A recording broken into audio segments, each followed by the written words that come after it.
Assalamualaikum warahmatullahi wabarakatuh. Salam jumpa lagi, terutama untuk PPUPD ahli pertama. Melanjutkan pembahasan kita yang kemarin. Yang kedua ini adalah kertas kerja identifikasi, yaitu bagaimana cara menyusun kertas kerja identifikasi yang menjadi tugas kita PPUPD ahli pertama. Baik, ini juknisnya. Baik, daftar paparan dan tutorial kali ini yaitu yang pertama akan saya jelaskan apa sih hubungan program kerja pemeriksaan dengan kertas kerja identifikasi yang akan dibuat ini. Kemudian kita harus mencermati langkah kerja di program kerja pemeriksaan ya, PKP. Kemudian bagaimana menuangkan langkah kerja di PKP itu, program kerja pemeriksaan, menjadi kertas kerja identifikasi. Dan terakhir langkah-langkah mengerjakan kertas kerja identifikasi. Nah, inilah teman-teman PPUPD ahli pertama yang akan kita bahas. Ikuti awal sampai akhir. Yang pertama tadi hubungan PKP dengan kertas kerja identifikasi. Biar cepat saya sebut KKI gitu aja ya. Program kerja pemeriksaan saya sebut PKP. Baik, KKI, kertas kerja identifikasi kah, atau analisis nanti, atau evaluasi dan seterusnya, itu tidak bisa dipisahkan dari program kerja pemeriksaan ya. Jadi PKP. Jadi kita buat kertas kerja tidak bisa terlepas dari PKP, karena itu adalah KKI itu disusun berdasarkan perintah di langkah-langkah di PKP tersebut. Nah, PKP itu dibagi ke dalam beberapa bagian penugasan pada anggota-anggota tim ya, masing-masing membuat kertas kerja.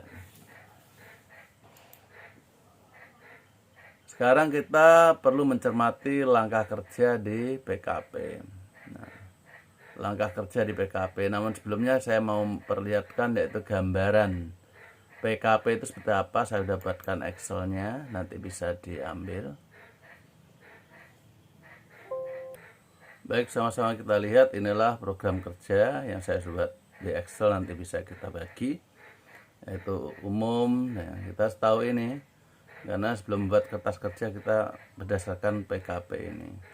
Kemudian dasar hukum seperti biasa ya.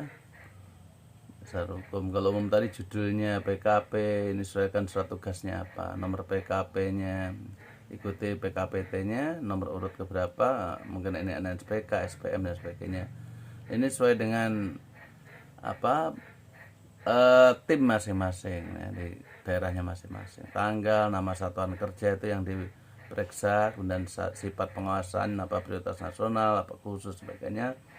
Periode tahun yang diperiksa, lama waktu pengawasan, ikuti di surat tugas. Kemudian dasar hukum biasa, seperti biasanya kita menampilkan Undang-Undang 23, PP 12 2017 tentang Binwas, Permendagri nomor berapa tahun berapa tentang kebijakan pengawasan nasional, tiap tahun ada itu dari Jen Kemendagri. Baik. Kemudian tujuan pemeriksaan ya, karena ini contohnya kita buat NSPK ya, ketaatan NSPK ya, memperoleh keyakinan yang memadai, nah, dan bla bla bla, ketaatan atas NSPK. Misalkan menyesuaikan yaitu sasaran di PKPT ya. Memberikan saran perbaikan berikutnya agar apa, ada ketaatan atas NSPK, kita sesuaikan ya. Ini sasaran meningkatkan kepatuhan OPD terhadap NSPK. Ini menyesuaikan, kalau SPM silakan ya. Kalau dampak-dampak dan seterusnya. Kemudian ruang lingkup, sesuai ruang lingkup di PKPT kita tinggal mengikuti. Terus pola pelaporan, kalau memang kapasitas kontennya dan kedalamannya perlu diperbanyak, maka per bab. Nah, kalau hanya per surat tersingkat. Susunan tim, dan inilah fokus indikator langkah kerja ini yang akan kita jadikan acuan. Nah, ini yang jadikan acuan untuk membuat kertas kerja. Tapi ini saya buat ini perencanaan, pelaksanaan, dan paling bawah nanti pelaporan ya, pelaporan ini seperti biasa. Nah, ya, untuk perencanaan ini saya nggak membuat contoh di sini. Intinya yang ahli pertama ya membantu ketua tim ketika menyusun PKP, yaitu mencari atau searching internet bahan kebijakan dan sebagainya untuk disusun program kerja pemeriksaan oleh PPPD ahli media, membantulah. Kemudian waktu ekspos nanti ya, ahli pertama ya menyiapkan bahan ekspos program kerja pemeriksaan ini dan seterusnya. Tapi untuk memudahkan kita yang pelaksanaan saja ini. Nah, kan contoh. Ini PPWD ahli pertama. Nah, ini pelaksanaan. Oke, saya kasih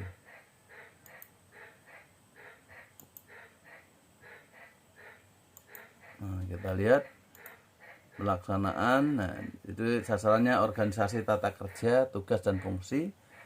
Nah, fokus pengawasan. Nah, kita lihat ini ya, fokus pengawasannya sesuai fokus pada Jakwas atau PKPT tahunannya. Kemudian indikatornya ya rincian dari fokus ini. Nah, rincian dari fokus ada A, B, C ke bawah sana. Nah, langkah kerja inilah. Nah, ini mengungkap indikator-indikator untuk tercapainya mengungkap hal-hal untuk mencapainya indikator.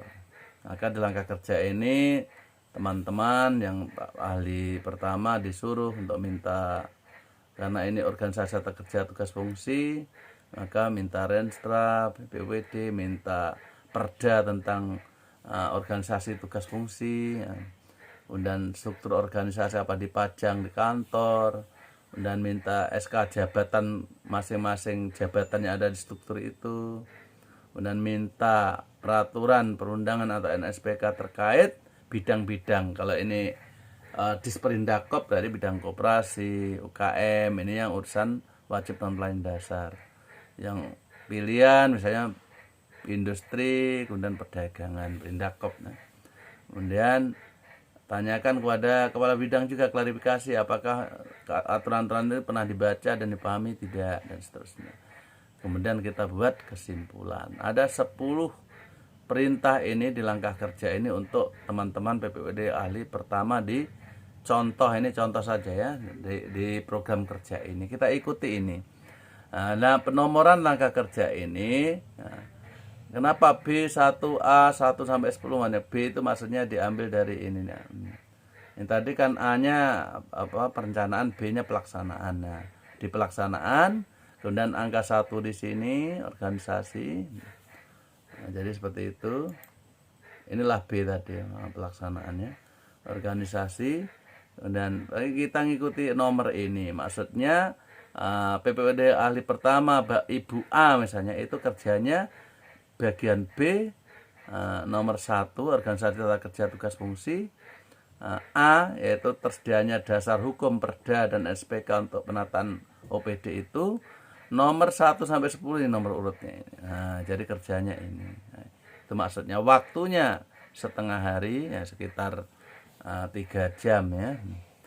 Itu 3-4 jam ya, seperti itu. Nah, inilah pembagian tugas kita di program kerja. Namun perlu diingat dalam menyusun kertas kerja ini berdasarkan program kerja tadi ada batasan. Nah, kita harus tahu kode puternya berapa, angka kredit berapa ya untuk membuat kertas kerja identifikasi. Batasannya apa?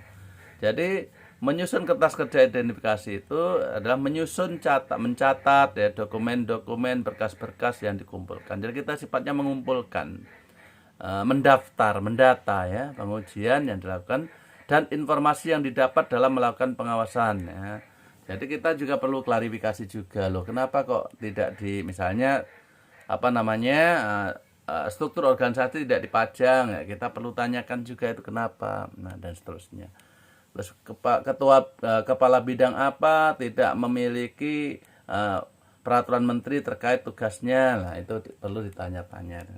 Jadi kita bukan hanya sekedar mendata, mengumpulkan, tapi juga perlu ada kejelasan informasi, perlu klarifikasi. Nah, kertas kerja identifikasi itu menurut Permenpan 36 itu masuk tahap pelaksanaan tadi ya, pelaksanaan pengawasan mengidentifikasi kebijakan ditetapkan dalam penyelenggaraan urusan pemerintahan konkuren atas ketaatan pada norma standar prosedur kriteria. Ini kode puternya 115 ini yang kita isikan nanti di kertas kerja.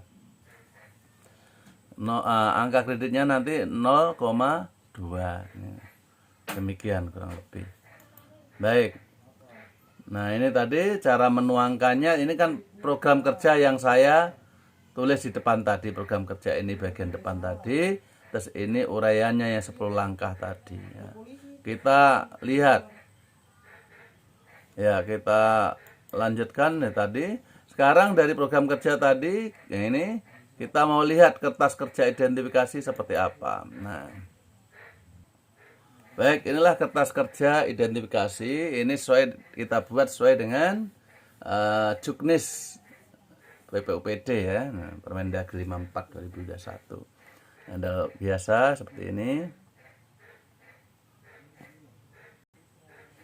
Nah, seperti ini nomor dan tanggal PKP kita copy dari program kerja tadi, nomor tanggalnya. Nomor langkah kerja kita tadi kan B1 kita tulis sini. 1 sampai 10. Bentuk pengawasannya ada pemeriksaan kah, monitoring dan sebagainya.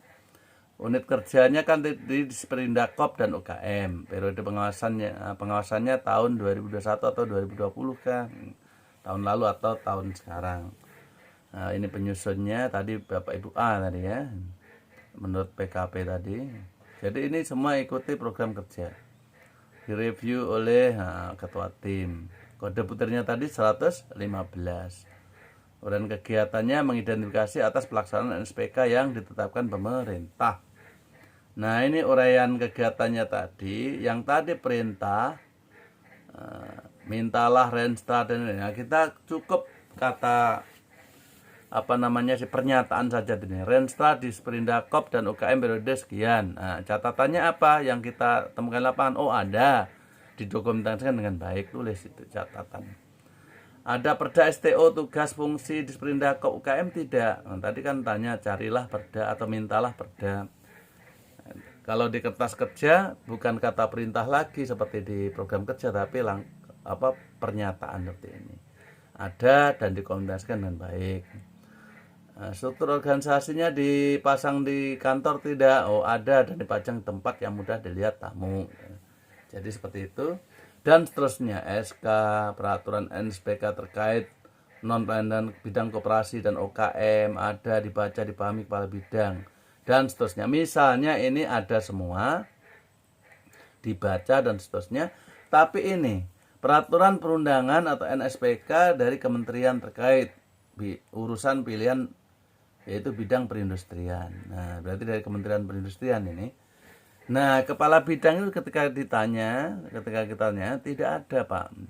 Kepala bidang juga belum pahami itu, belum baca dan sebagainya. Selama ini hanya perda yang ada di kabupaten, kota atau provinsinya saja, tidak merujuk pada NSPK dari Kementerian Pusat juga. Nah, ini tulis ini.